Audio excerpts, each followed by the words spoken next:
The day Monroe Ramsey rode into Caldwell, Kansas, the temperature dropped 2 degrees at least. That was what the old-timers said afterward, and whether they meant the weather or something else entirely depended on who you asked. It was the spring of 1878, and Caldwell sat at the edge of the Chisholm Trail like a man leaning against a fence post, not quite sure whether to stay or walk on. The town had grown fast, the way all cattle towns grew fast in those days: saloons and dry goods stores, and a hotel that smelled of sawdust and tobacco, with a main street wide enough to turn a full cattle drive without losing a single steer. The railroad had come through the previous year and brought with it the promise of money, and money had brought with it the kind of men who made decent folks uneasy. Monroe Ramsey was one of those men, or so people assumed the moment they saw him. He was 31 years old, lean and tall, with the kind of jaw that looked like it had been cut from the limestone bluffs out near Barber County.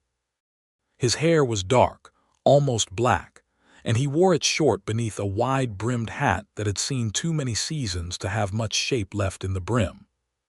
His eyes were gray, not blue-gray, not silver-gray, but the flat, particular gray of storm clouds that have already decided what they are going to do and are simply waiting for the right moment to do it. He carried a Colt single-action army on his right hip, not because he was looking for trouble, but because trouble had a habit of finding him whether he was looking for it or not. He had been a cattle drover for 7 years, a scout for the Army for 2 years before that, and before that he had been a boy growing up in Missouri who learned early that the world did not hand you much without taking something back. He had been called cold. Lord, had he been called cold. His former employer, a cattle baron named Fletcher Downs out of Texas, had said it plainly to a room full of cowboys after Monroe had refused to shoot a wounded steer in front of a group of children watching from a wagon. Monroe had walked around the back of the herd and done it out of their sight, which Downs had interpreted as squeamishness, and Monroe had interpreted as common decency, and neither man had been willing to explain himself to the other. Downs had said, "Ramsey, you are about the coldest, most unreadable man I have ever hired."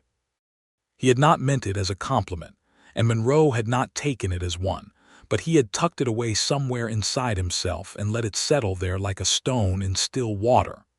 Before Downs, there had been a woman named Clara in Abilene, 2 years earlier, who had told him over supper one evening that she felt like she was having a conversation with a closed door. He had not known what to say to that, which had perhaps proved her point. She had married a feed merchant 3 months later and seemed genuinely happy at the wedding, which Monroe had attended because he had been invited and because he thought refusing would have been worse than going. He had stood at the back and watched Clara beam at her new husband and had felt something strange and hollow in his chest that he could not name, and then he had walked out into the cool Abilene evening and saddled his horse and ridden back to the drive. Cold, closed, hard to reach, difficult. He had heard it enough times that he had begun to think perhaps they were right. Perhaps something in him had calcified somewhere along the way, in the war years that had taken his father, in the lean winters that had followed, in the endless moving from one cattle town to the next, never staying long enough to let the dust settle on his boots before it was time to move again. He was not a cruel man. He did not believe he was a cruel man, but kindness and warmth were different things, and warmth required a kind of openness he was not sure he still possessed. He arrived in Caldwell on a Tuesday morning with 63 head of longhorn cattle belonging to a rancher named Archibald Prout, a contract that had paid him, and his small crew of 3 men, well enough that Monroe had allowed himself the modest luxury of booking a room at the Drover's Rest Hotel rather than sleeping under the wagon. The cattle were delivered to the holding pens near the railroad depot by mid-morning. The paperwork was signed, and Prout's trail boss, a heavy-set man from Arkansas named Burl Hennessy, handed Monroe an envelope of wages with the minimum number of words required to constitute a transaction. Monroe did not mind. He pocketed the envelope, tipped his hat, and walked his horse, a dark roan gelding named Cobb, to the livery stable on the south end of town. It was at the livery stable that he first heard about Ida Thatcher.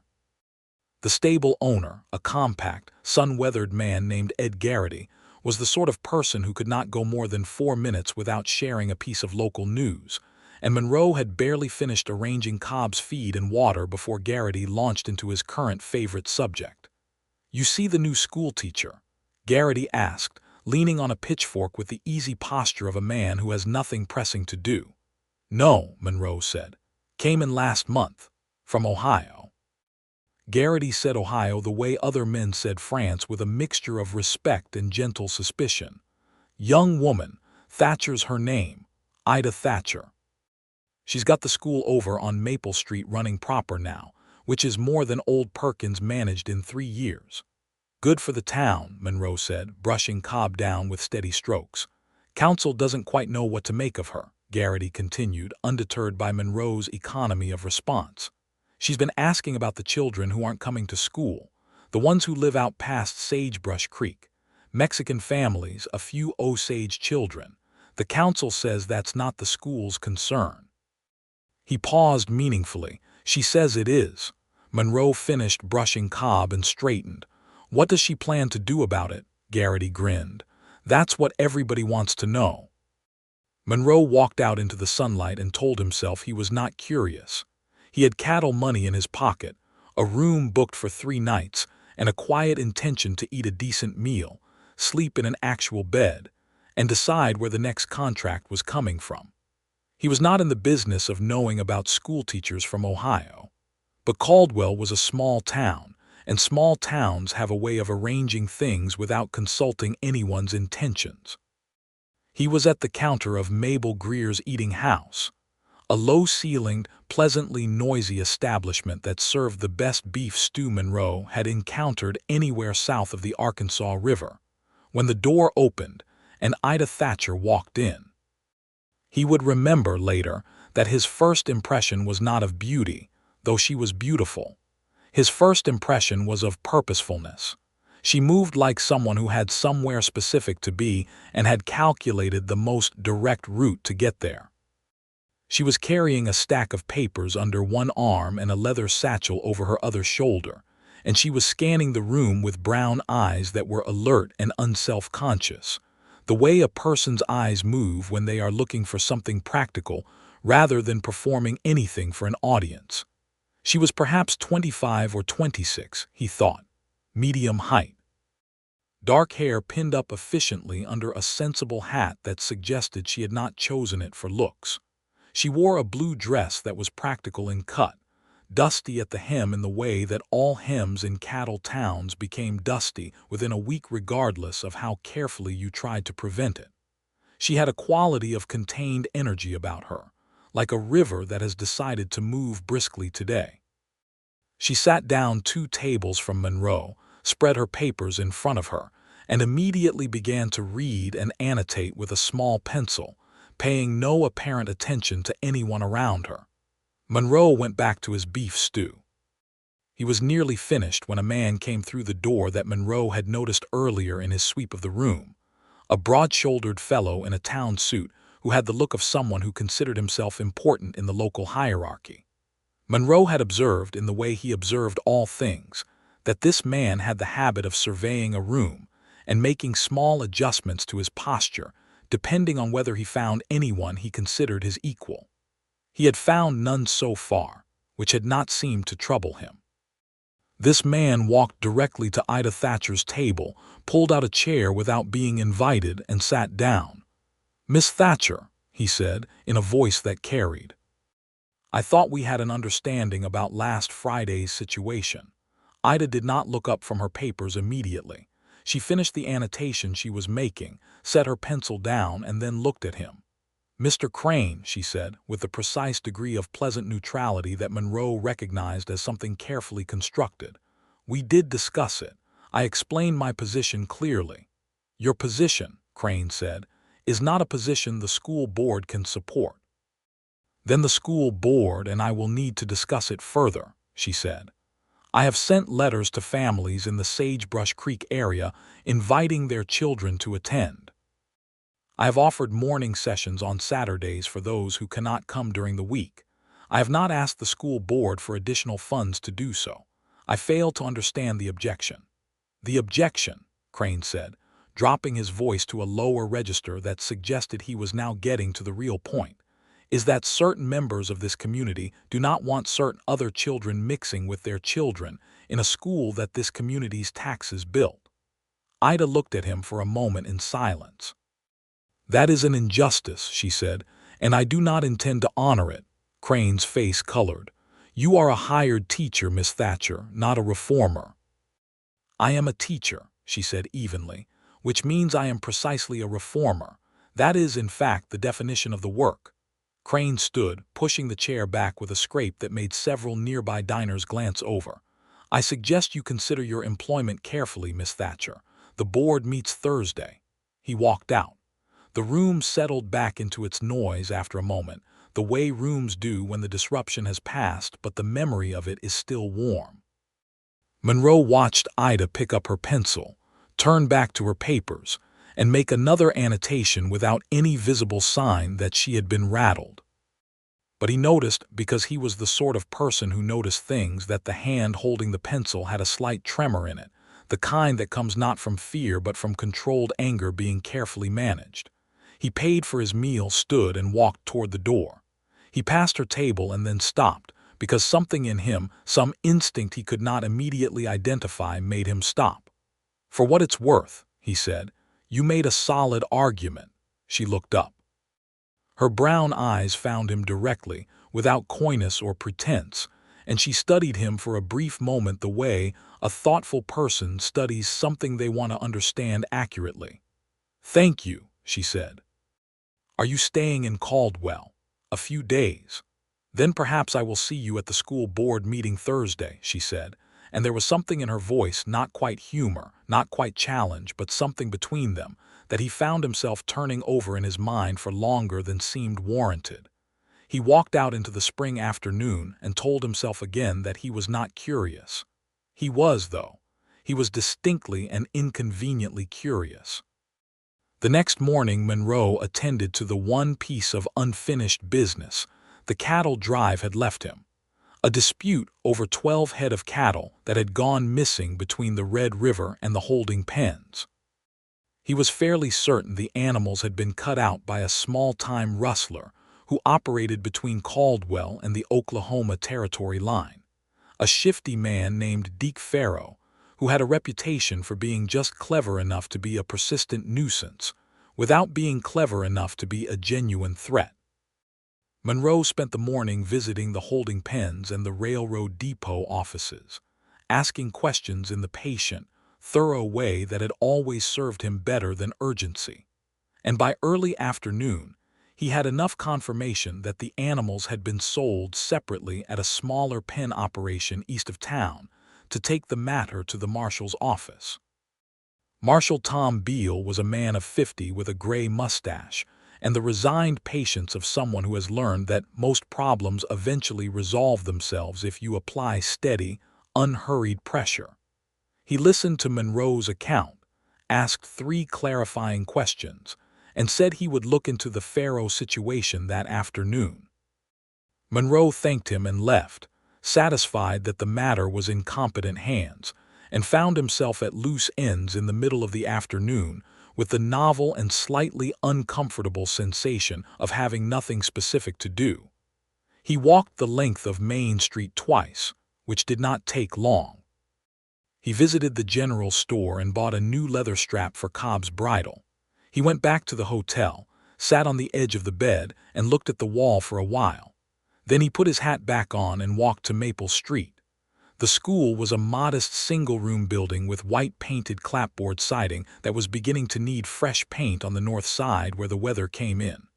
A small porch with 2 steps led to the front door, which was open. Through the door, Monroe could hear a woman's voice reading aloud, clear and unhurried, with a natural emphasis that made the words carry their own weight. He stood outside and listened without going in, which he recognized was perhaps odd behavior, but seemed preferable to interrupting. She was reading from what he eventually identified as a passage about westward rivers and the geography of the continent. And the children inside were quiet in the particular way that children are quiet when they are genuinely interested rather than merely obedient. When the reading stopped and the sound of movement and children's voices replaced it, the end of a lesson, evidently Monroe stepped back from the door. He was halfway down the steps when Ida Thatcher's voice came from behind him. "Did you need something, or were you just listening?" He turned. She was standing in the doorway with an amused expression that he had not expected, based on their brief encounter yesterday. Up close in the afternoon light, the intelligent quality of her face was more apparent. There was a sharpness to her that was not unkind, and a warmth in her eyes that was not naive. "Listening," he admitted, because lying to her seemed somehow pointless. "What did you think?" "I think you make the Arkansas River sound like somewhere a person would want to go," he said. She smiled then, genuinely, and it altered her whole expression in a way that Monroe found himself studying with more attention than was polite. "That is entirely the point," she said. "Would you like to come in? The children are working on their reading exercises. I have about 20 minutes before I need to dismiss them." He went in. He did not have a clear reason for going in, but he went. The schoolroom held 16 children that afternoon, ranging from perhaps 7 to 14 years of age, a mixture of the sons and daughters of cattle traders, storekeepers, a blacksmith, and 2 farming families from the outskirts of town. They regarded Monroe with the frank curiosity of children, and then went back to their reading when Ida returned to the front of the room, and the social cue was established. Monroe sat on a bench at the back and watched her work. She moved between the desks with an ease that came from genuine confidence in what she was doing, pausing here to offer a correction, there to ask a question that drew out thinking rather than just recitation, occasionally casting a glance at the back of the room where Monroe sat with his hat in his hands. Each time she glanced back, he held her gaze for a moment and then looked away. And each time he looked away, he was aware that something in his chest had moved slightly, the way something shifts in the ground before you notice a change in the weather. When she dismissed the children, they filed out past Monroe with varying degrees of shyness and boldness, and the last one, a small boy with a gap where his front teeth had been stopped, and looked at Monroe with solemn assessment and said, "Are you a cowboy?" "Yes," Monroe said. The boy considered this. "Miss Thatcher says cowboys are important because they move the food," he said, as if delivering an official position on the subject. "Miss Thatcher is correct," Monroe said. The boy went out satisfied, and Monroe and Ida were alone in the schoolroom, which felt immediately and noticeably different from being alone anywhere else Monroe had been recently. The afternoon light came through the west-facing windows and fell across the rows of desks and the wall where Ida had pinned a large hand-drawn map of the United States, and it was quiet in the particular way that schoolrooms are quiet after the children have left, a quality of recent fullness. "He is Tommy Gable," Ida said, nodding toward the door where the gap-toothed boy had gone. "His father runs the hardware store. He asks the most interesting questions of any child in this room, and his family almost did not send him to school at all because they needed him to work the counter on Wednesdays." She paused. "I negotiated Wednesday afternoons. He comes in the morning." "You negotiated with his father." "I negotiated with his mother, actually. His father was not the harder conversation." Monroe looked at her. "You are not what I expected," he said, and then realized that was a strange thing to say to someone who had no particular reason to have expected anything of her. But she did not seem to find it strange. She looked at him with that same direct, assessing quality she had used in the restaurant, and then she said, "What did you expect?" "I am not sure, someone more." He searched for the word. "Embattled." "I am embattled," she said simply. "I just don't carry it in my face. It's a working strategy." She began gathering papers from her desk. "What is your name? You told me you were a cattle drover, but you didn't tell me your name." "Monroe Ramsey." She looked up. "Monroe, that's an old name." "My mother's family name," he said. She was particular about continuity. She died when I was 16. A beat of quiet, not the uncomfortable kind, but the kind that acknowledges weight without demanding anything of it. I'm sorry, she said, and she meant it. He could hear the difference between people who said it as a reflex and people who meant it, and she meant it. And you are from Ohio, he said. Cleveland, she said. My father is a schoolteacher there. My mother teaches piano. I have two older brothers who work in a manufactory and think I am eccentric for coming west. She said it with the fond amusement of someone who is used to being considered eccentric and has made a reasonable peace with it. I came because there was a letter in the Ohio Teaching Association Journal asking for qualified teachers for Kansas and Indian Territory schools, and I had been corresponding with a woman named Sarah Lindqvist in Wichita who told me that the need was genuine and the work was real, so I came. Was she right? Abundantly, Ida said. She slung her satchel over her shoulder and looked at him with a considering expression. Mr. Ramsey, I am going to make an unusual suggestion. There is a meeting tonight at the Methodist Hall, nothing official, just some of the families from Sagebrush Creek who I have been corresponding with about the Saturday sessions. They are uncertain. They have had experience with promises from town that did not hold. She paused. I think it would help them to see that the town contains people other than Crane. Would you be willing to come? Monroe looked at her for a moment. You barely know me, he said. I know enough, she said. You came to listen to children read, that tells me something. He went. The Methodist Hall was a plain building 2 streets back from Main, and that evening it held 11 people not counting Monroe and Ida. There were 3 Mexican families, a Vasquez couple with 2 shy daughters, a man named Ernesto Calderon who worked at the mill and had a son of school age, and a young widow named Consuela Reyes with twin boys of 7. There were 2 Osage families who had come in from the territory boundary, and a German farming couple named Brandt who had a daughter Ida said was one of the sharpest students. She had not yet managed to get to Saturday sessions. They sat in a rough circle on the hall's wooden chairs, and Ida talked to them the way she had talked in the schoolroom, directly, without condescension, with a quality of full attention that Monroe noticed made people sit differently, lean forward slightly, the way people lean when they feel genuinely heard. She explained what she was proposing. Saturday morning sessions, 2 hours at the school, reading and arithmetic to start. She would provide the books. She had written to a teacher's supply house in St. Louis and had already received a shipment. No cost to families. The sessions would be in both English and Spanish where it helped.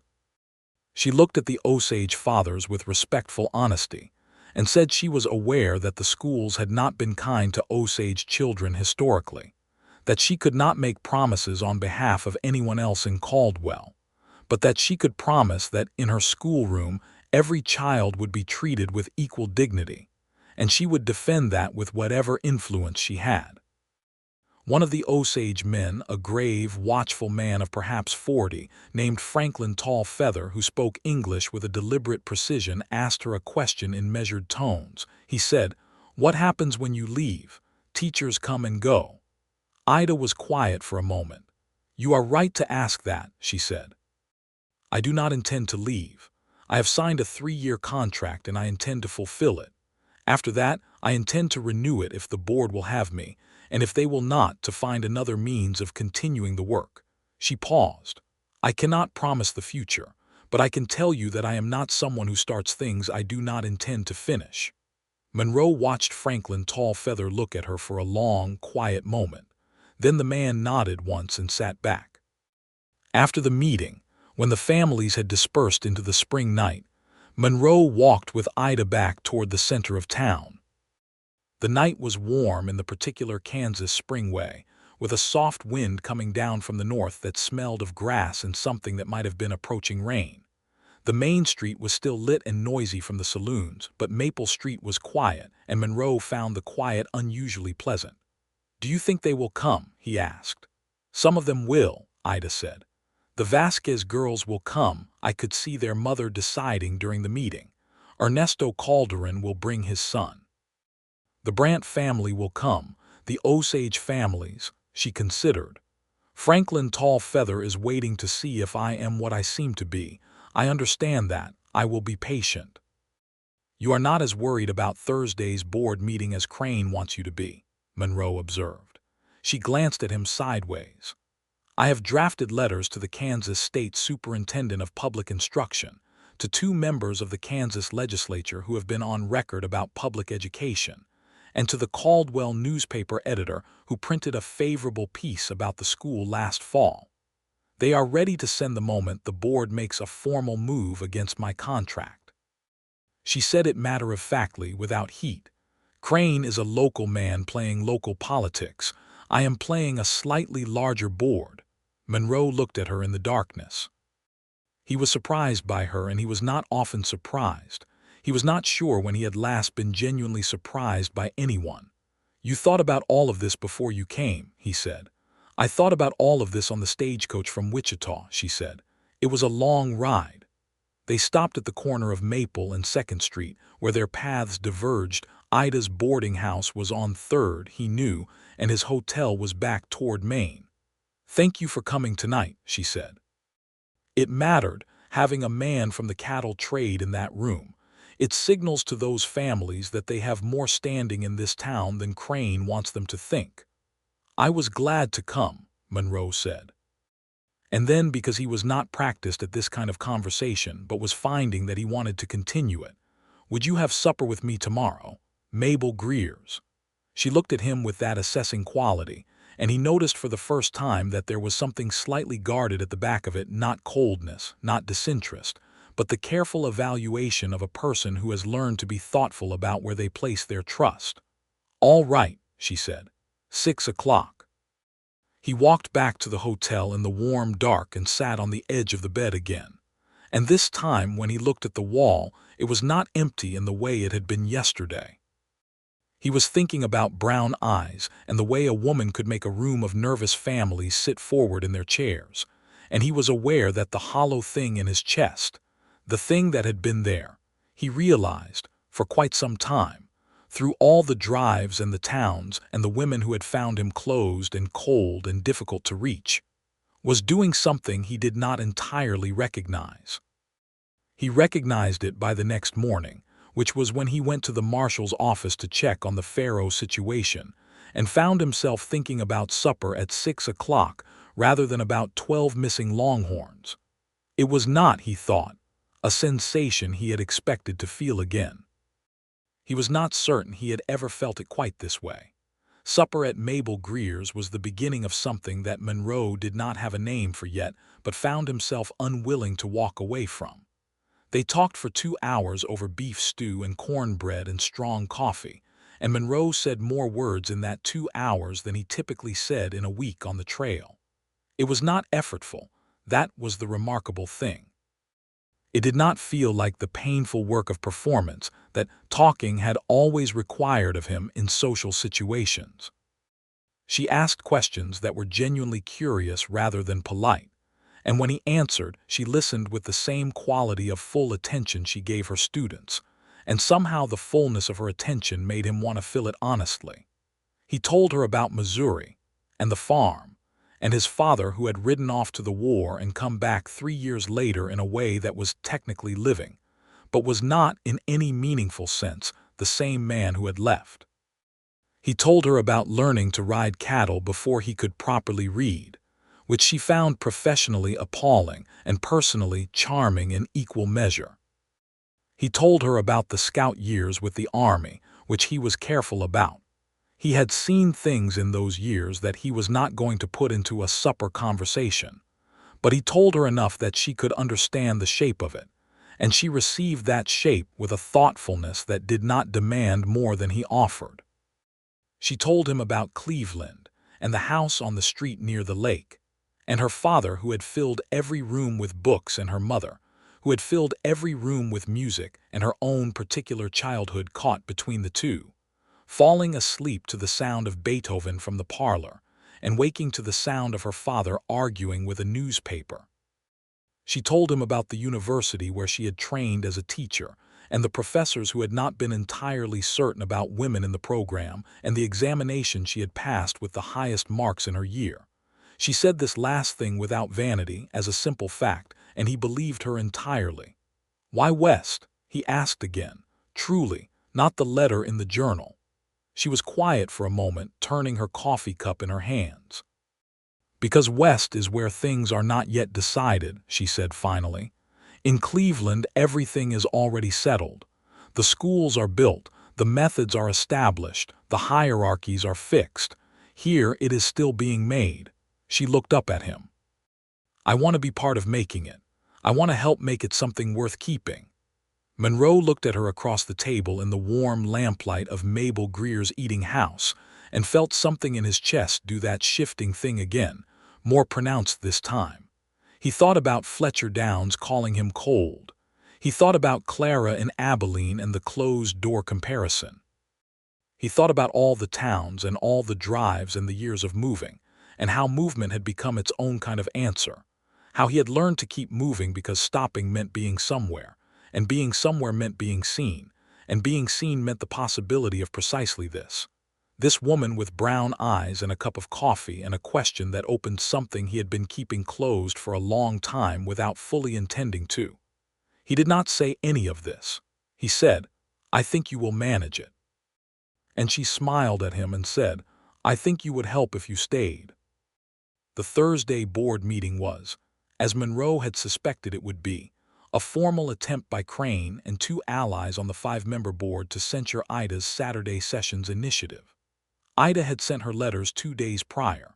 She attended the meeting composed and prepared, with a folder of documents that included her contract, the relevant provisions of Kansas public school law, and a letter of support from the state superintendent's office that had arrived with satisfying timing that very morning.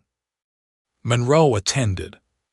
He sat in the back row of the public gallery with Ed Garrity and 3 other men from the cattle trade who had, through channels Monroe was only vaguely responsible for, heard that the meeting might be worth attending. The gallery was, as a result, more populated than Crane had anticipated. The censure motion failed 3-2. One of Crane's own allies had apparently had a conversation with his wife the previous evening that had shifted his position. And Ida had known, Monroe suspected, exactly what that conversation had contained because she had spent the previous Wednesday evening at a quilting gathering at the Methodist Hall where a number of the town's women had gathered, including the ally's wife. Walking out of the meeting into the mild Thursday evening, Monroe fell into step beside Ida and said, "You planned that very carefully." "I plan everything very carefully," she said. "The quilting gathering was not an accident." She looked at him with a composed expression that contained, at its edges, something very close to delight. "I genuinely enjoy quilting," she said. "It is also an excellent setting for an honest conversation between women." He laughed. It surprised him, the laugh, the ease of it, the way it came without any of the usual effort that social performance required. He heard it himself as if from a slight distance, and was aware that it had been a long time since he had laughed like that. Ida looked at him. There was something in her expression he could not quite read, a surprise, maybe, or a recognition, or both at once. She said, "You should do that more often." "What?" "Laugh," she said. "It changes your whole face." They walked in comfortable silence for a moment, and then she said more quietly, "You are going to leave soon, aren't you, the 3 days you booked?" "I was," he said. "I have a contract offer waiting in Wichita, a drive south." "Was," she noted. He stopped walking. They were on Maple Street, outside the school, in the dark that was lit only by the distant lamplight from Maine and the considerable brightness of the Kansas stars overhead. He looked at her. "I have extended the hotel booking," he said. "A week." She looked at him for a long, quiet moment, and there was that careful guardedness at the back of her eyes again, the thoughtful assessment of a woman who has built something she values and wants to protect it. He understood it. He recognized it even because he had his own version of the same protection on his own things of value. "I am glad," she said simply. The week that followed was one that Monroe would spend the rest of his life trying to accurately describe and never quite managing to, because it had the quality of a thing happening at two speeds at once. Fast, in the way that days flew past with an alarming willingness to end, and slow, in the way that each moment of them seemed to contain an unusual amount of meaning for its size. He rode with Ida out to Sagebrush Creek on Saturday morning, when she held the first of her sessions, helping to transport 2 boxes of books in the wagon she had borrowed from the Methodist church. He helped stack the books and then stood outside and watched through the window while Ida welcomed 6 children, including, he noted, both of the Vasquez daughters and Ernesto Calderon's son, into the schoolroom with a matter-of-fact warmth that settled each of them as visibly as a hand placed between shoulder blades. Franklin Tallfeather arrived on the second Saturday session, which was a week after Monroe had intended to leave, with his granddaughter, a solemn-faced girl of 8 who assessed the schoolroom with large, precise eyes, and then sat down and picked up a primer with the purposeful air of someone who has been thinking about doing this for some time. Monroe was there for that second Saturday too, though he had told himself each morning of the intervening week that he would look at the contract offer from Wichita, and each morning had found something else to do instead. He and Ida took to riding in the late afternoons when school was done not far, never farther than the low hills east of town, where the land opened up into the wide, grass-silver Kansas plain, but far enough that the town was small behind them, and the sky was enormous overhead. He taught her about cattle and trail signs, and the particular way you could read, whether coming off the southwest, by the color of the clouds above the horizon line. She taught him, or tried to, with cheerful patience, the names of the prairie wildflowers that were beginning to come up through the spring grass, and when he called them all yellow ones and purple ones, she laughed until she had to wipe her eyes. One afternoon, riding back toward town in the golden hour light of late May, she turned to him and said, with a directness that was entirely characteristic of her, "You are a different person than the one who came into Mabel Greer's 3 weeks ago." He looked at her. "How so?" She considered him with that unhurried assessment. "You talked, you laughed. You came to a school board meeting and a community gathering and 2 Saturday sessions, and you did not once suggest you had somewhere else to be." "I did have somewhere else to be," he said. "There is a contract in Wichita that has been waiting 3 weeks. "I know," she said. "You mentioned it on day 3 and have not mentioned it since." A pause. "What is keeping you here, Monroe?" He had been called cold. He had been called closed.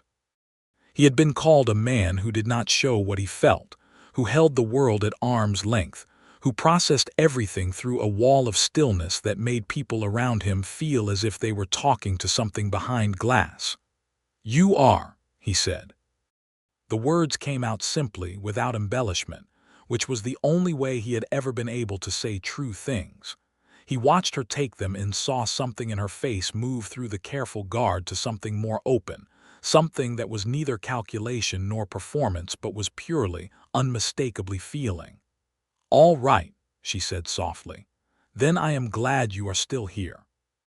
That evening, sitting on the porch of the Methodist Hall after a community supper that Franklin Tallfeather and his family had also attended, a small but significant crossing of a social line that Ida had noted with quiet satisfaction, Monroe found himself telling Ida something he had told almost no one. He told her about the years after his father came back from the war, about the man who had returned to the Missouri farm and sat in a chair by the window for 2 winters and did not speak more than 10 words a day, who looked at his son sometimes with eyes that could not find him through whatever distance had come between them. Monroe had been 12 when his father came back, and he had spent those 2 winters trying to be useful, to be still, to be undemanding, trying to be whatever shape his father needed him to be, and finding that the shape kept changing and he could never quite fit it. "I learned to be quiet," he said. "I learned that if I did not show much, I could not be a burden. And then the habit got," he paused, "it got permanent in a way I did not notice happening." Ida was quiet beside him on the porch steps, The supper sounds drifted from inside the hall. The spring night was soft and warm. "That is not coldness," she said finally. "That is a child who was trying to love someone who could not receive it." She paused. "It is not the same thing." He looked at her. She was looking out at the dark street, and her face in the soft lamplight had a quality of gentleness that was not pity. It was something more equal than pity, something that did not require him to be lesser in order for her to be kind. He did not say anything. There was nothing that needed to be said, but something in his chest that had been stone for a very long time began, quietly, to shift. He wrote to Wichita the next day and declined the contract. The following morning he went to see Ed Garrity at the livery stable, not because he had business there, but because Garrity was a reliable source of local information, and Monroe had a question that required some knowledge of the town's geography and available properties. Garrity, delighted as always by any conversation, told him that the Fletcher property on the east side of town, a modest spread of 40 acres with a house, a barn, and good water from an artesian well, had been sitting with a for sale notice at the land office for 6 months because the owner had returned to Missouri, and the asking price was fair, but the timing had not matched anyone local. Monroe went to the land office and looked at the papers. He was not impulsive. He had never been impulsive. He stood at the land office counter for 40 minutes asking methodical questions about water rights and soil quality and the state of the barn, and then he asked the land agent to hold the property for 1 week while he confirmed his financing, and he walked out into the Caldwell afternoon with the Kansas sky enormous overhead, and something that might have been the first clear plan he had made in years taking shape in his mind. He did not tell Ida. Not yet. He needed to be certain of his own ground before he asked anything of hers. He sent a letter that afternoon to a bank in Abilene, where he had deposited the accumulated wages of 7 years of driving cattle, which was a more substantial sum than most people would have guessed looking at the worn hat and the utilitarian roan gelding, and asked them to wire confirmation of his balance to the Caldwell land office. Then he had supper with Ida at Mabel Greer's, where they talked about the third Saturday session and about a book she had recently acquired from the St. Louis supplier about the natural history of the Kansas plains, and he told her about a buffalo migration he had witnessed during his scouting years that had darkened the horizon from east to west for 2 days, and she listened with her full attention and her brown eyes bright, and at the end of the evening she said, "I think you have more to tell than you give yourself credit for."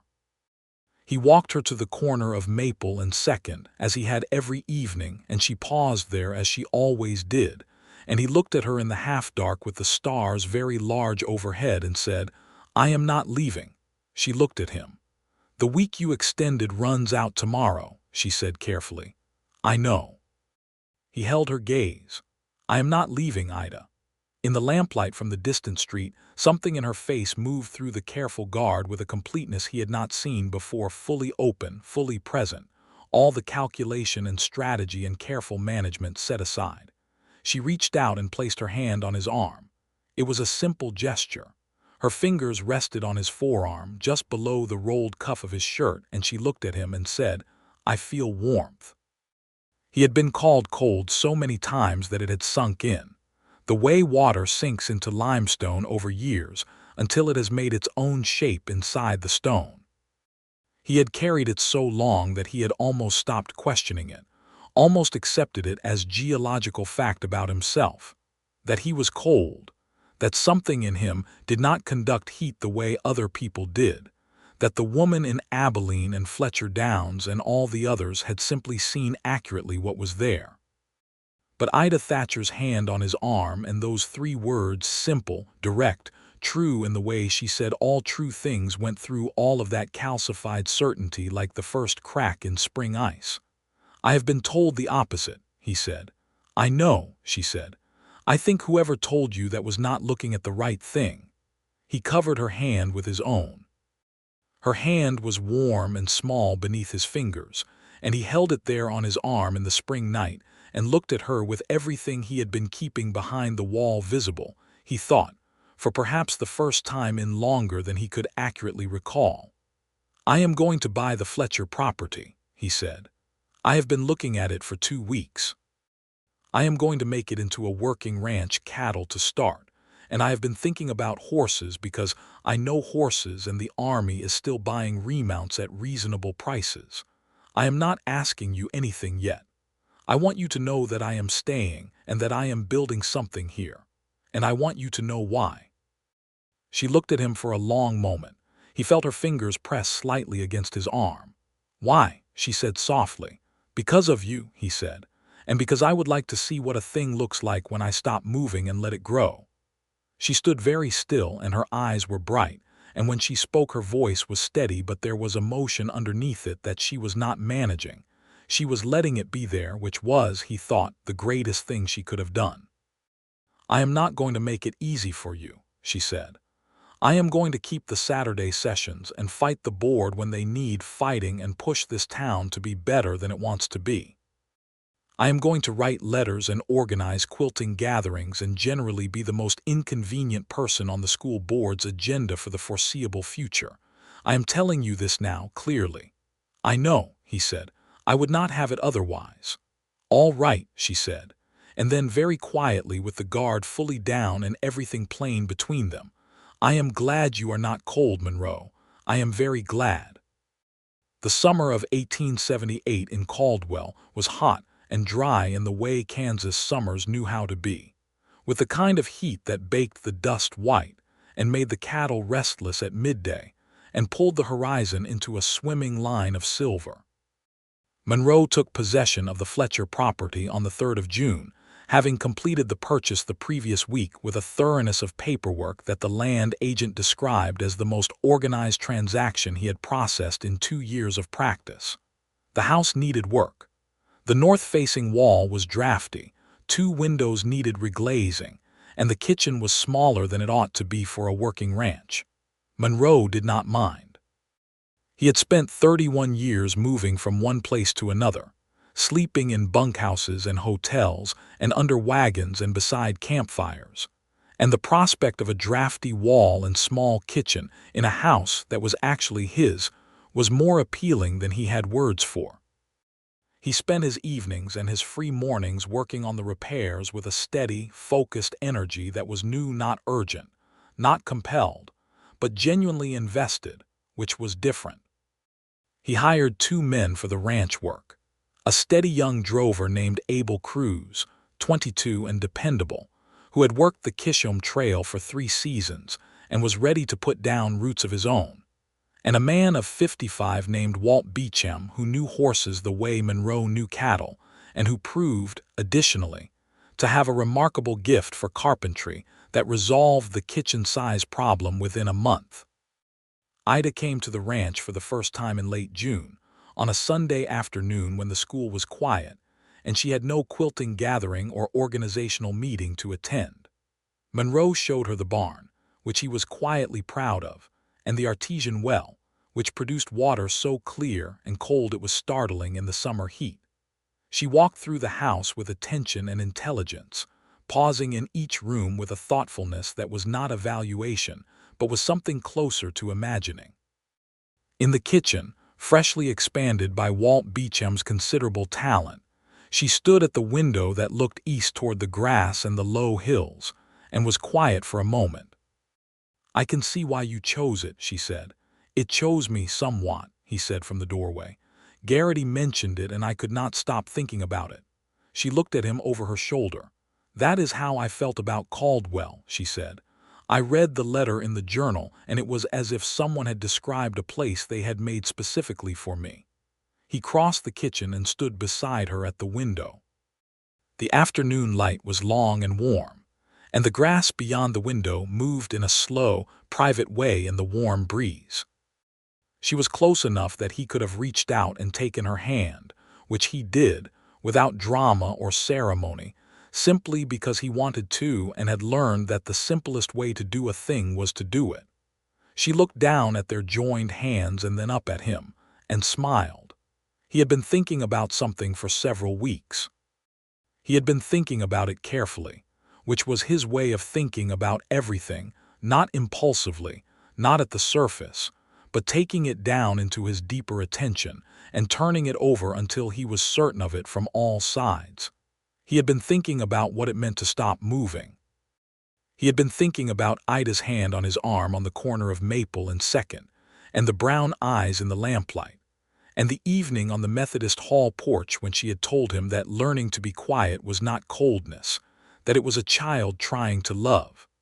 He had been thinking about how something that has been stone for a long time, when it finally warms, holds the heat longer than things that warm easily.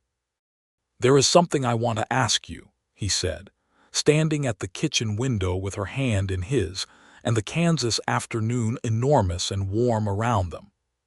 She turned to face him fully, and he saw the alertness in her, the attention that she brought to everything, fully present, nothing held back. He was not a man who made speeches. He never had been. Words were not his natural element in the way they were hers, and he had learned over these weeks with her not to apologize for that. She seemed to value the precision of what he said over the volume of it, and she had said once, laughing, that a man who said only the true things was a great deal easier to trust than a man who said everything beautifully. So he said the true things. "I love you," he said. "I have been sure of it for a while, and I wanted to be certain before I said it. I am certain. I would like to marry you if you are willing, because I intend to stay and I want to stay with you, and I believe we are building something here together that is worth having. I do not have a ring yet. I was waiting to ask before I made assumptions about the metal." She looked at him. He watched her face do that thing, the guard completely down, the careful management set aside, everything open and present and real.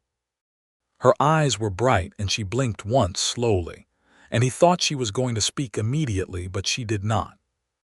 She stood with her hand in his for a long moment, looking at him with a depth of attention that made him feel thoroughly and completely seen in a way he had not known he was capable of allowing. "Yes," she said, "I love you, and yes." Then she laughed, a bright, full laugh that rang through the new kitchen and out the east-facing window into the summer afternoon, and he pulled her toward him, and she came willingly, and he held her in the kitchen of the house that was his, that was theirs, he thought. And the thought settled in his chest like something that has found its correct place after a long time of being slightly wrong-positioned. And through the window the Kansas grass moved in the warm wind, and the sky above was the particular deep blue of a summer afternoon that will stay long and stay warm. They were married in September of 1878 in the Methodist hall that had become, through a combination of Ida's organizational gifts and the community that had gathered around the Saturday sessions, something considerably more than a single denomination's meeting room. The ceremony was performed by the Methodist minister, a gentle man named Reverend Holt, who had the good judgment to say the necessary things and then stand back and let the occasion be what it was. The hall was full. The Vasquez family was there, and Ernesto Calderon with his son, and Consuela Reyes with her twin boys, who had been attending Saturday sessions for 3 months and could now read 3 primers between them. Franklin Tallfeather came, with his granddaughter who had the large, precise eyes, and who sat in the front row beside the Vasquez girls with the solemn dignity of a person who considers attending a marriage ceremony a serious responsibility. Ed Garrity was there, and Marshall Beale, and Walt Beecham and Abel Cruz from the ranch. Mabel Greer closed the eating house for 2 hours and attended with her apron over her arm. The school board members who were not named Crane were there. Even Crane's wife came, without him, and sat near the back, and after the ceremony shook Ida's hand with a firmness that communicated several things at once. Monroe stood at the front of the hall and watched Ida walk toward him with her dark hair pinned differently than usual, with a small flower from the Sagebrush Creek meadow that one of the Vasquez daughters had insisted on providing, and her brown eyes direct and warm and full of the same quality of total attention that had been the first thing he had truly noticed about her. She was wearing a deep blue dress that she had made herself over 3 late evenings in August, and she walked with the purposeful ease of someone who has somewhere specific to be and is entirely glad to be going there. He thought, watching her come toward him, about all the towns, about all the drives, about all the years of movement and the hollow thing in his chest and the closed doors and the cold comments and the long, patient accumulation of stone where feeling should have lived. He thought about the corner of Maple and Second in the spring dark, and her hand on his arm, and 3 words that had gone through the stone like a crack in spring ice. He thought, this is what warmth looks like. This is what it feels like to have let something grow.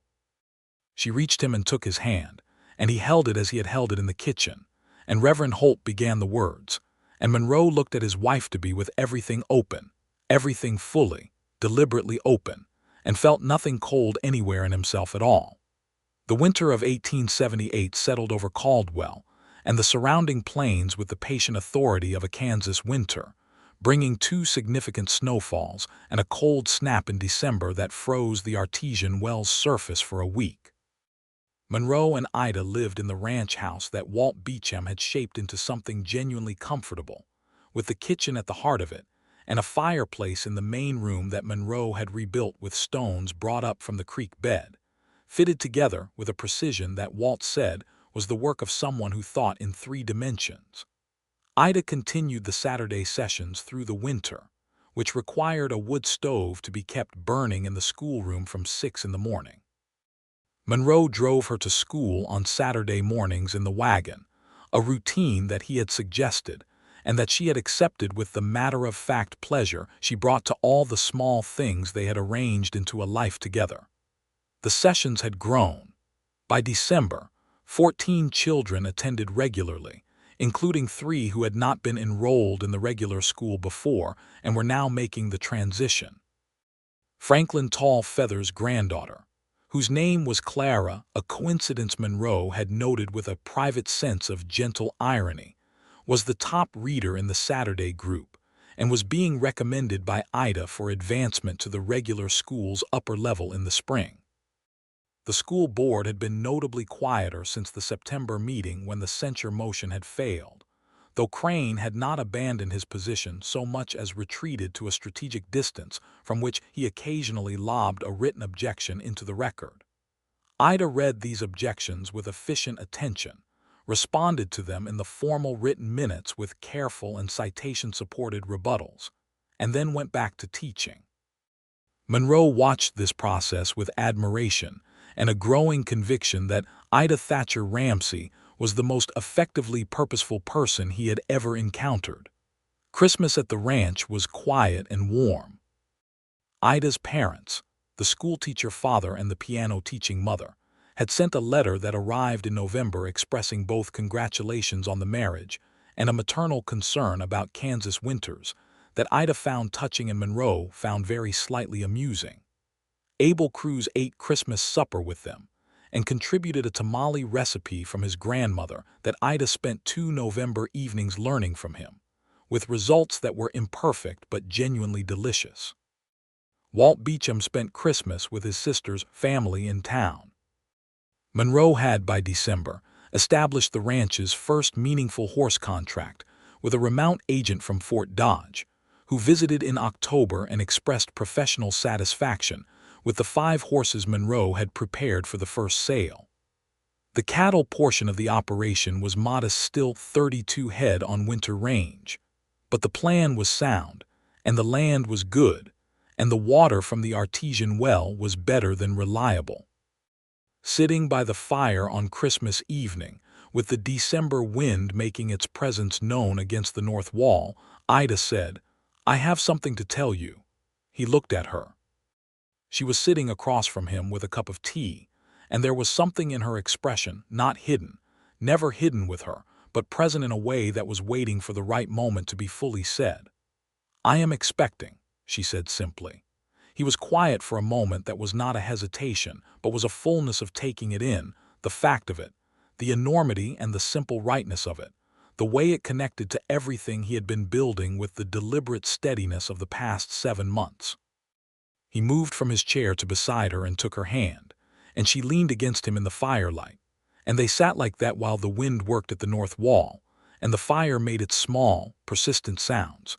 And Monroe held his wife's hand, and felt something in himself that was the opposite of stone, and the opposite of cold, and the opposite of hollow, something full and warm and rooted, like an established thing that has put down enough of itself into good ground that no ordinary wind is going to shift it. When he asked, "July," she said, "or thereabouts, Dr. Haynes is not a man of precise dates." "July," he said, and held her hand, and said nothing else because nothing else needed to be said. The spring of 1879 brought the fourth season of the Chisholm Trail through Caldwell in its full roaring spectacle, thousands of longhorns moving north through the dust and noise, the town swelling with drovers and cattle buyers, and all the associated commerce and chaos of a trail town at peak season. Monroe watched it from the perspective of a man who had been part of that movement for 7 years, and was now on the other side of it, not on the trail but beside it, watching it pass, anchored to his particular 40 acres in a way that was entirely new and entirely welcome. He sold 3 horses to a trail outfit in April, a transaction that came through a recommendation from the Fort Dodge remount agent, and began negotiations with a rancher from south of the border who was interested in buying breeding stock in the fall. The cattle were doing well on the spring grass, and he had taken on 4 additional head in a trade arrangement with a neighboring farmer that showed promise. The ranch was not large, but it was moving in a steady direction, and Monroe had found, to his slight surprise, that the patient, methodical work of building a property suited him better than the constant movement of trail work had ever allowed him to know. In April, Ida organized a public meeting to address the question of a permanent school building expansion, which had been an informal goal since the Saturday sessions had outgrown their original scope. She had, over the winter, cultivated support on the town council from 2 members who were sympathetic to the expansion, and had secured letters of support from the state superintendent and from a Kansas senator who had taken an interest in frontier education. The meeting was well attended, and the council voted 3-2 to appropriate funds for an expansion, a second room that would allow the Saturday sessions to move to the main building. Crane voted against it. He also, that spring, made the mistake of saying something dismissive about the Vasquez family within earshot of Ernesto Calderon and Walt Beecham, and found himself in the middle of a conversation he had not anticipated and could not exit gracefully. He remained on the school board, but his influence had been considerably reduced by a year's steady tide of public opinion moving in the other direction. Monroe noted, watching this play out from his particular vantage point of knowing Ida, that she had not done any of it through confrontation. She had done all of it through patient, thorough, sustained effort, letter by letter, conversation by conversation, community gathering by community gathering. And the result was that what had seemed impossible a year ago had become the new established fact of Caldwell, Kansas. This was, he understood, exactly how she had said she intended to do it, and he had believed her then. But watching it actually happen had given him a new appreciation for what belief in a capable person actually looked like when it was warranted. She was 7 months along when the building expansion broke ground in June, and she stood on the porch of the school on a warm June morning, with the construction crew beginning work on the east side, and told the assembled townspeople, children and families, including Franklin Tallfeather and his granddaughter Clara, who stood with her characteristic solemn dignity, that this building was for every child in and around Caldwell, that it was built with the full weight of the community's investment, and that she intended to fill it. Monroe stood at the back of the gathering, as he had stood at the back of the school board meeting a year ago, and watched her. She was glowing, which was not merely a word people used for pregnant women out of convention. She was genuinely, visibly lit from inside, and he thought he had never seen a person more perfectly placed in the right work at the right time in the right place. She caught his eye across the gathered crowd and smiled at him with everything present, and he felt the warmth in his chest that had started as a crack in stone, and had spent the past year becoming something rooted and reliable and large enough to stand in. Their son was born on the 14th of July, 1879, in the bedroom of the ranch house, in a birth that Dr. Haynes described as straightforward, and that Monroe experienced as the longest 4 hours of his life.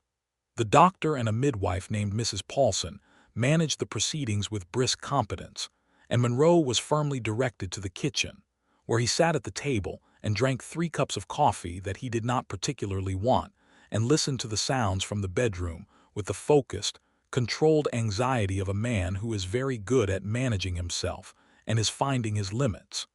When Mrs. Paulson opened the door and told him he could come in, he crossed the house with the longest strides he had ever taken and went into the bedroom where Ida was sitting up against the pillows, flushed and tired and entirely present, with a small person in her arms who had dark hair and was making intermittent, businesslike announcements about his opinions.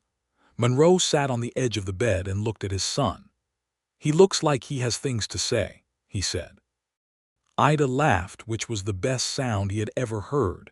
"He has been saying them for the past hour," she said. "We are going to have conversations with this one. What shall we call him?" She looked down at the small face and then up at Monroe and said, "William, for your father, if you are willing." He looked at her.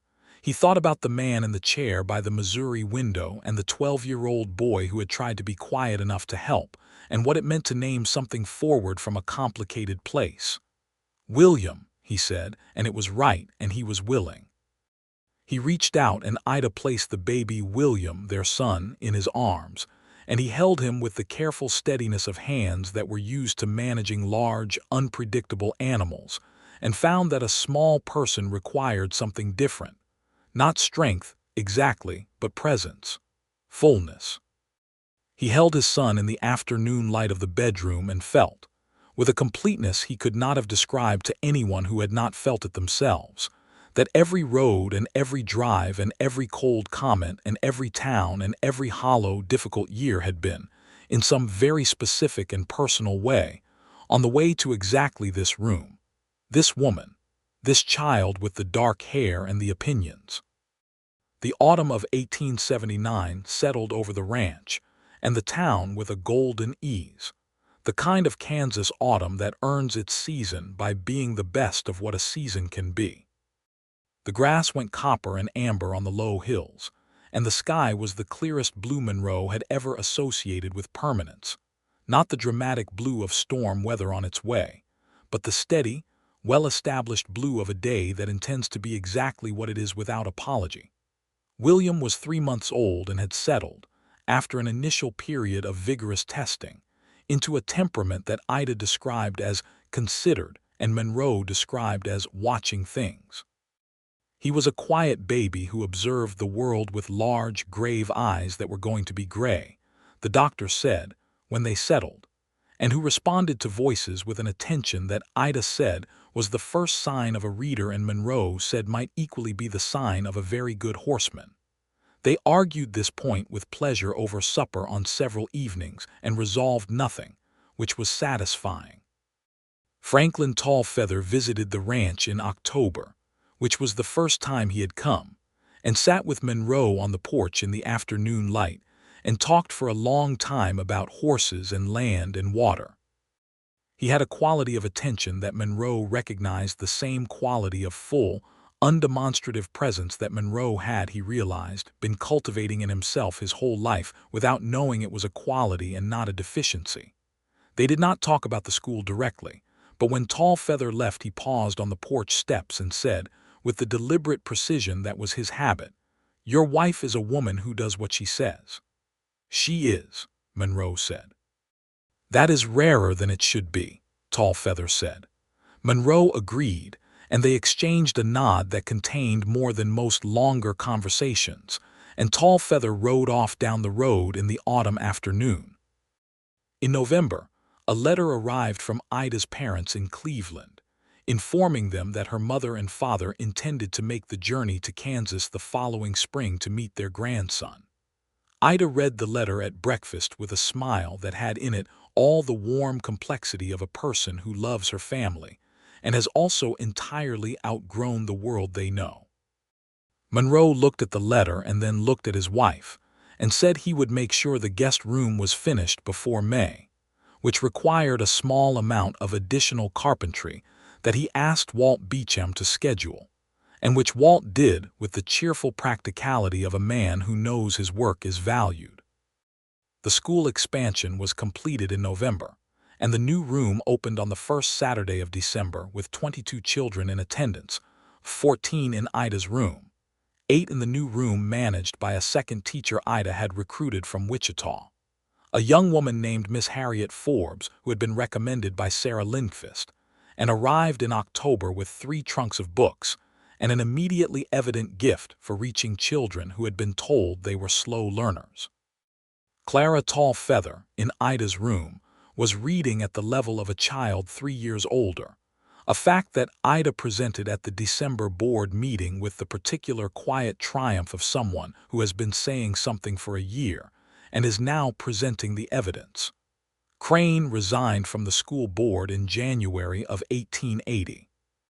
His resignation letter cited personal business requiring increased attention, which was the standard language for a man who has realized the wind has changed and has decided to go indoors. The board replaced him with Ernesto Calderon, who had been nominated by 3 separate people, and accepted the position with a seriousness that suggested he intended to honor it. Monroe heard this news from Ed Garrity at the livery stable on a January morning when he was in town for supplies, and he stood in the stable doorway in the winter cold and felt a deep, specific satisfaction that was not about Crane's departure, but about Calderon's arrival, about the thing that Ida had been building, letter by letter and gathering by gathering, having reached a point where its own momentum was carrying it forward. He went home that afternoon to find Ida at the kitchen table with William in his basket beside her, working through the spring lesson plan for the expanded school program. She had a cup of tea that had gone cold at her elbow and was entirely absorbed in what she was doing, which was a thing he had grown to love. The way she could be completely inside her work while also being completely present in the world around her, the two states not contradicting each other but running alongside like parallel rivers. He set down the supplies and went over and warmed the cup of tea on the stove and placed it back at her elbow, and she looked up at him with the open, uncalculated warmth that was simply what her face did when she looked at him, and said, "Garrity told you about Calderon." "He did." "I am very pleased," she said. "It is the right thing."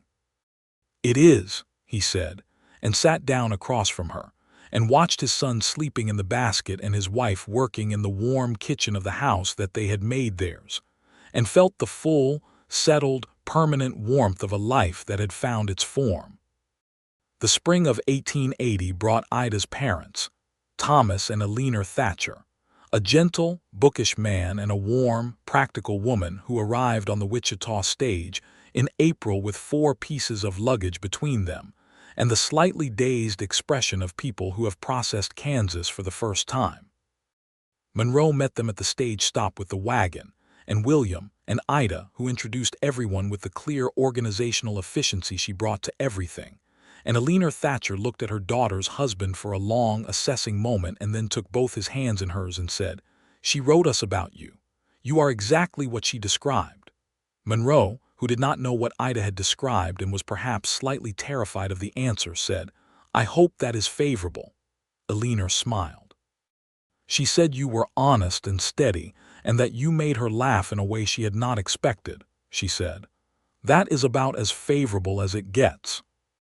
Thomas Thatcher, having been greeted by his daughter and introduced to his grandson, spent the first evening at the ranch looking at Monroe's small but carefully assembled library, 3 shelves in the main room, accumulated over the winter from a book dealer in Wichita, with an expression of professional approval that Monroe found more reassuring than he would have expected. The visit was 2 weeks, which was long enough to be real and short enough to remain pleasant, a balance that Ida, who Monroe quickly determined was the practical intelligence of the Thatcher family, had clearly calculated in advance. Thomas read to William from a small book of verse he had brought from Cleveland, in a voice that Monroe recognized as the voice of a man who had read aloud all his life. Eleanor spent 3 mornings at the school and came back each evening to supper with the alert, satisfied expression of someone whose confidence in a decision has been fully confirmed. On the last evening, sitting on the ranch porch in the April warmth with the grass moving on the low hills and the stars beginning in the east, Eleanor said to Monroe, while Ida was inside settling William for the night, "I worried about her coming out here alone. I want you to know that." "That is reasonable," Monroe said. "It is not reasonable anymore," she said. "She is exactly where she ought to be, and she is exactly who I hoped she would become, and a significant portion of that is you, even though I imagined she would argue that point." Monroe looked out at the spring evening. "She would be right to argue it," he said. "She was already who she is. He paused, finding the words. I gave her a place to put down roots, and she grew, which is what she was always going to do." Eleanor looked at him for a moment and then at the dark horizon. "Ida said you were not given to speeches," she said, "but that was a good one." He said nothing, which she seemed to take as agreement. Ida came out from the house and sat beside him, and he put his arm around her, and the 4 of them sat on the porch in the spring darkness until the stars were full, and the coyotes were doing their distant commentary from the hills, and the evening was complete. Thomas Thatcher and Eleanor left on the morning stage for Wichita 2 days later. Thomas with 3 books he had borrowed from Monroe's shelves with a promise to return them by post, and Eleanor with a basket of dried Kansas flowers that one of the Vasquez girls had pressed and given her at the school.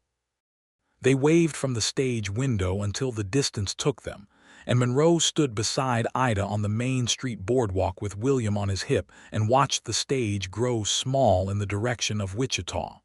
"She approves of you," Ida said. "I suspected," Monroe said. "Your father took my books."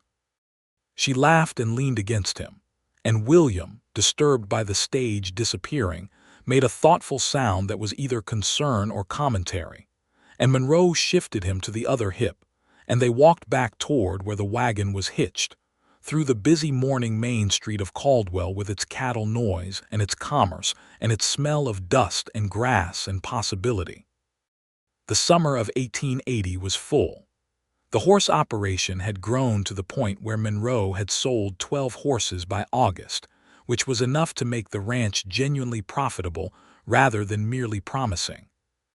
Abel Cruz had stayed on and was managing the cattle with a competence that gave Monroe the freedom to focus on the horse breeding, which he found increasingly absorbing. There was something about the work that used everything he knew about horses from his scouting years and trail years, in a way that felt like proper application rather than passing use. Walt Beecham had built a new paddock in July and was talking about extending the barn before winter, which Monroe had agreed to with the quiet pleasure of a man who has enough work to keep his best people busy. The Saturday sessions had become, by the summer of 1880, simply what the Caldwell School did. There was no longer a board debate about them. Ernesto Calderon had helped write a formal policy supporting expanded enrollment that the board passed unanimously, and the Saturday program was now run jointly by Ida and Miss Forbes with 3 volunteer assistants from the community, including, to Ida's particular delight, Clara Tall Feather's older cousin, a young woman of 16 who had begun coming to the Saturday sessions 2 years earlier and had progressed rapidly enough that Ida was considering whether there might be a way to support her through teacher training in Wichita if the right opportunity arose. Franklin Tallfeather had come to the ranch twice more, and on the second visit had brought his wife, a quiet, observant woman named Margaret who spoke little but watched everything with eyes that missed nothing. She and Ida had sat at the kitchen table for 2 hours and talked in the particular way that women who respect each other's intelligence talk, directly, with the kind of mutual seriousness that does not require performance. Monroe and Tall Feather had worked in the paddock with the horses, and had between them a conversation that was productive and unhurried, the kind of exchange that builds trust the way water builds stone slowly, patiently, through consistent presence. On an August evening, sitting in the kitchen after supper with William asleep and the summer dark soft against the windows, Ida looked at Monroe across the table with the expression he had come to know as the one that preceded something she had been thinking about for a while. "I want to tell you something," she said. "All right," he said. "I have been thinking about you," she said. "About who you were when you came to Caldwell, and who you are now." She paused. "I want you to know that it was not that you became a different person. You were always this person. You were carrying something that made it hard to find." He looked at her. "The cold," he said. "The stone," she said. The habit of containment that was a 12-year-old boy's way of not being a burden. Her voice was steady and gentle. "You put it down, gradually, but you put it down. And what was underneath it was, Monroe, what was underneath it was so much warmth. You are the warmest person in this room, and this room includes William, who is an extraordinarily warm baby." He was quiet for a moment, which was his way of receiving things that were large. "You helped," he said. "You let me help," she said. "Which was the important part. You let me in." He reached across the table and took her hand. Outside, the summer night was warm and full of crickets, and somewhere on the hill the horses moved in the paddock with their particular quiet authority, and the ranch was solid around them, the walls that Walt had built and he had built and they had built together.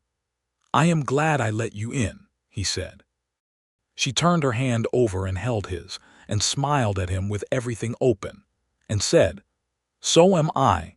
William Ramsey grew through his first year with the focused determination of a child who has decided to take the business of growing seriously. By the autumn of 1880, he was walking, somewhat catastrophically at first, then with increasing conviction, and had discovered opinions about horses, which he expressed clearly and at volume when Monroe brought him to the paddock. He had Ida's brown eyes and Monroe's jaw, and a temperament that combined his mother's directness with his father's stillness in a way that already made both of them laugh in recognition. Ida was expecting again by October, which she announced at breakfast with the same matter-of-fact clarity she brought to important information. Monroe received this with the same considered fullness he had received the first announcement, and then stood from the table and went around and kissed her in the warm kitchen morning, and she said, "March, according to Dr. Haynes, who is still not a man of precise dates." "We will manage," he said. "We will exceed manage," she said. "We always do." March brought the second Ramsey child, a daughter, Eleanor Ida Ramsey, named in the dual honor of grandmothers, who arrived with considerably more drama than William had and considerably less interest in waiting for an appropriate hour, making her appearance at 4 in the morning during a late winter cold snap that had the stove working hard. Dr. Haynes and Mrs. Paulson were brisk and capable as ever, and Monroe sat in the kitchen in the cold, small hours and listened to the wind and the fire, and thought about how each time had its own particular quality of waiting, and this time had the quality of something completing a shape. When he held Eleanor for the first time, in the gray pre-dawn light with William still asleep in his room, he looked at his daughter's face, which had Ida's coloring and something in the set of her mouth that was already determined, and felt the warmth in his chest do something it had never quite done before. It expanded. Not dramatically, not with any great announcement, but with the steady, generous expansion of something that has enough room to grow and enough ground to grow in. He went to the doorway of the bedroom and looked at Ida, exhausted and bright-eyed in the lamplight, and said, "She looks like she has made a decision already." Ida laughed, that bright full laugh that had rung through the kitchen a year and a half ago and that he had never, not once, grown used to the pleasure of hearing. "She has been decisive from the start," she said. "Come sit with me." He went in and sat on the edge of the bed with Eleanor in his arms and William's room quiet down the hall, and the winter dawn beginning to gray the window, and Ida leaned against his shoulder, and the four of them, All the family they were, and the family they were still becoming sat in the early March morning, while Caldwell and the Kansas plains began another ordinary day, which was, Monroe thought, the only kind of day he had ever wanted and had spent a long time not knowing how to ask for. The years that followed were not without difficulty, because no years are without difficulty, but they were good years in the way that the best years are good not because nothing went wrong, but because the things that went right were substantial enough to carry the weight of the things that did not. The winter of 1882 was the hard one, a January blizzard that came down from the north with the particular malice of a Kansas blizzard and kept the plains locked for 3 weeks. Monroe lost 4 cattle to the cold, which was not catastrophic but was painful, and one of the horses pulled a tendon in the ice that required patient management through the spring.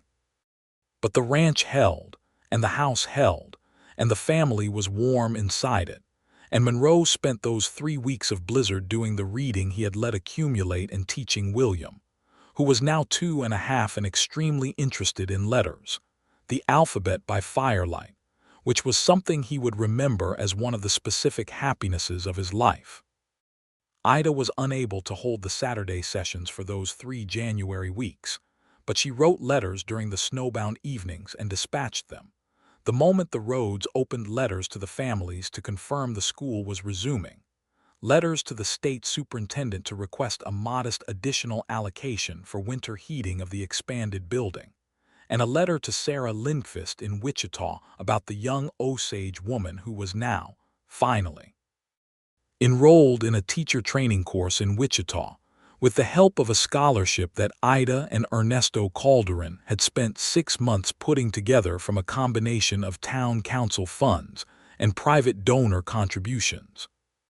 Clara Tallfeather's cousin's name was Rose, and she came back to Caldwell the following autumn as a qualified teacher and took the 3rd classroom of the expanded school with a quiet competence that made Ida proud in the way that a person is proud of a thing they helped to build, but which has surpassed what they imagined for it. Franklin Tallfeather attended Rose's first day of teaching in his accustomed manner, present, watchful, deliberate, and at the end of it he found Monroe outside the school where Monroe had come to walk Ida home, and they stood together in the autumn afternoon, and Tallfeather said, "It is good." "It is," Monroe agreed. They stood in a comfortable silence for a moment, and Monroe thought about all the things that had not been good, the injustices that Ida had named clearly and worked steadily against, the children who had been told the school was not for them, the history of broken promises that had made families like Tallfeather's cautious with their trust. None of those things had been erased. History did not erase. But the space that had been made in this school in this town was real, and it was being built on, and that was something. By 1883, the Ramsey Ranch had 43 head of cattle, a horse operation that was selling to 3 different buyers including the Fort Dodge remount contract and 2 private ranchers from South Texas, and a reputation along that stretch of the Chisholm Trail as a place where a decent horse could be bought at a fair price from a man who knew his animals. Abel Cruz had married the previous year, a woman named Lucia from the Vasquez family, a development that pleased everyone involved and that Ida had predicted with her characteristic accuracy, and Walt Beecham had semi-retired from the heavier carpentry work, but came in twice a week and was teaching William, now 4, to whittle, which resulted in a collection of small, increasingly competent wooden animals on the ranch house windowsill.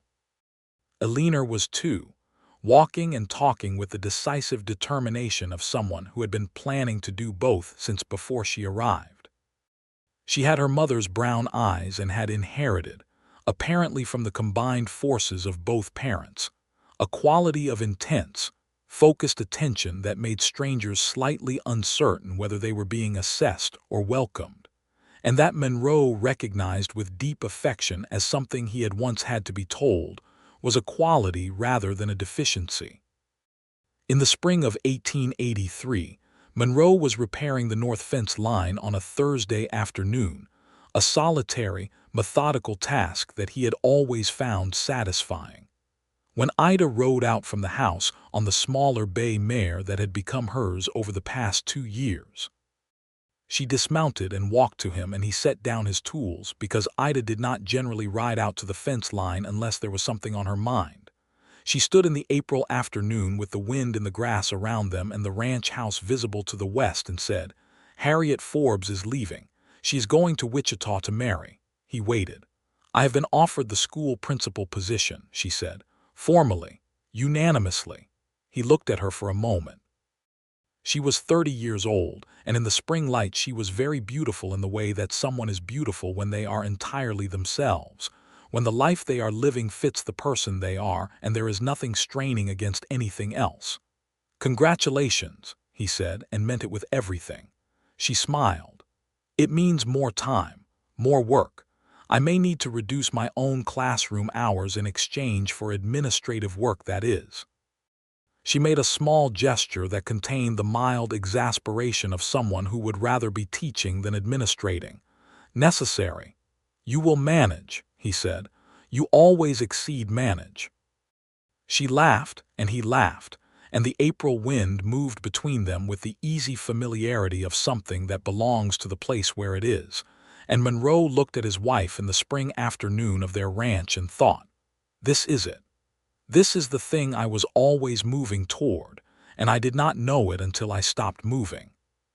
He walked over to her and took her face in his hands, the big, careful hands that had managed horses and cattle and fence posts, and had learned over these years the particular tenderness that a thing requires when it is important, and kissed her in the April afternoon, while the Kansas wind moved the spring grass, and the ranch stood solid behind them.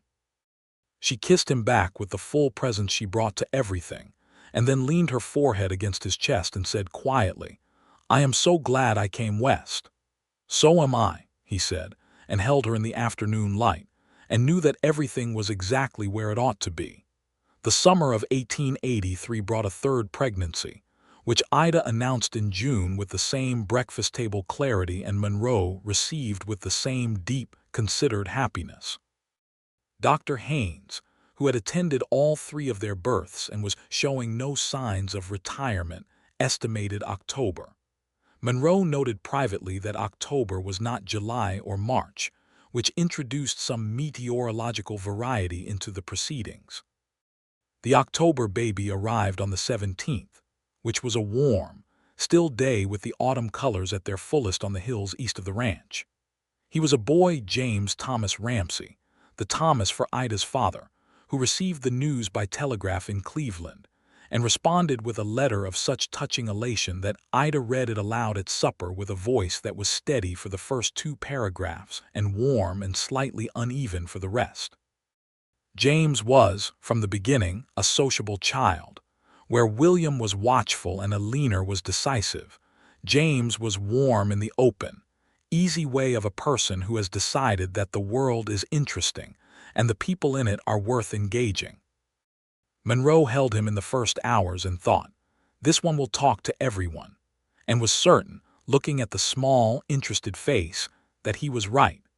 William, at 4, received the news of a brother with thoughtful consideration, and then appointed himself supervisor of the situation, a role he took seriously enough to require Monroe's gentle management over the following weeks. Eleanor, at 2, accepted the new arrival with the equanimity of a person who has assessed the situation and determined it to be manageable, and then went back to her own projects, which currently involved the wooden animals on the windowsill and an ongoing and very serious conversation with the barn cat. On an evening in November, with all 3 children asleep and the ranch quiet and the autumn dark soft and full outside, Monroe and Ida sat by the fire as they had sat on Christmas evenings and evening after difficult days and evenings when the ordinary accumulation of living a life together needed no particular occasion. Ida had her feet tucked under her and a book open in her lap that she was not quite reading. Monroe was looking at the fire in the particular way he had of looking at things, fully attentive, not absent but quiet.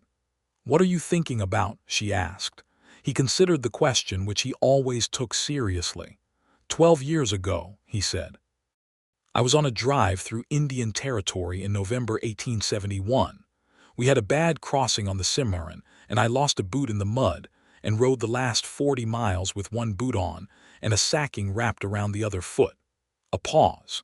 I was thinking that I could not have imagined this room from there. Ida looked at him with the open, warm attention that was simply what her eyes did when they were on him, and said, I am glad the Cimarron did not get the whole of you. It tried, he said, and the corners of his mouth turned up, and she laughed, and the fire made its small sounds, and the 3 children slept in their rooms down the hall, and the ranch held them all in its solid, well-made walls on the Kansas plain. Monroe Ramsey, who had been called cold so many times that he had begun to believe it, sat by his fire with his wife and looked at the warmth he had been given and the warmth he had given back, and understood that the stone, when it finally warmed, had not become something soft or unreliable. It had become something better, a warm hearth, a foundation, a place where a fire could be kept and people could come to it and not feel the cold. The years continued to be good. The ranch grew by careful degrees, never overreaching, always within what the land and the water and the work could honestly support. William at 7 was reading everything he could find. Monroe's shelves were no longer sufficient, and Ida had established a lending arrangement with the school library that covered the gap.